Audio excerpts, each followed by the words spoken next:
This is the first election since the redrawn congressional districts last fall. And minority communities believe it will show how their representation has been diluted. Rika Mudaraj has more. The makeup of Texas is changing, and the last census showed huge growth in the Houston area among minority communities. Political experts say the maps are politically and racially skewed, but a Republican strategist argues it doesn't stop candidates of color from running for office and that voter apathy is to blame. 95% of the population increase came from people of color, in particular Hispanics and minorities such as blacks and Asians. Despite the growth the Houston area has seen, that's even led to the addition of 2 new congressional districts. Dr. Michael Adams, a political science professor at Texas Southern University, says the new lines dilute the minority vote.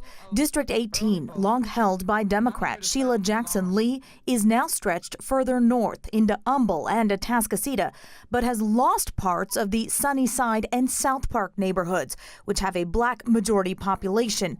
And in Congressman Al Green's District 9, we saw that move further into Brazoria County, taking in Manville and large swaths of Pearland.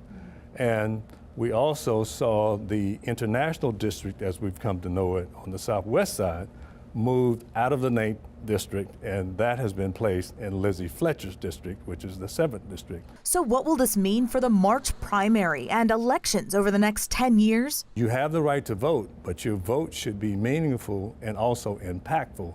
If you draw these lines where you crack and you pack minorities, certainly you may not have the influence that you would. Charles Blaine, president of Urban Reform, a conservative think tank, says that while he hears the concerns of minority voting groups, he points out that the candidate pool remains diverse. We are seeing maybe not a record number, but a larger number of minorities in both parties running for offices, even in districts that are predominantly white. And so it is really interesting to see that. And in one new district here in the Houston area, Texas 38, you're seeing the leading candidate is a black Republican. And there's a likelihood that he will succeed in the primary. Blaine also says that both parties should push to get more voters to the polls. One of the accusations that's been made time and time again is that while districts might look the same on their face, what people have done is taken out Hispanic populations, for instance, that are active voters and replaced them with Hispanic populations that are low turnout voters. Well, the point is that if that does happen, now it's up to all of us to encourage these new voters to get involved and get active. Ultimately, Adams predicts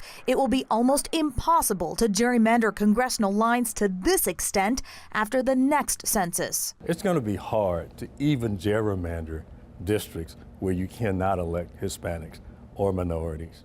There are several lawsuits pending, including one by the Biden administration that say the new Texas map is racially discriminatory. But litigation could take years and multiple election cycles before these cases make their way through the courts.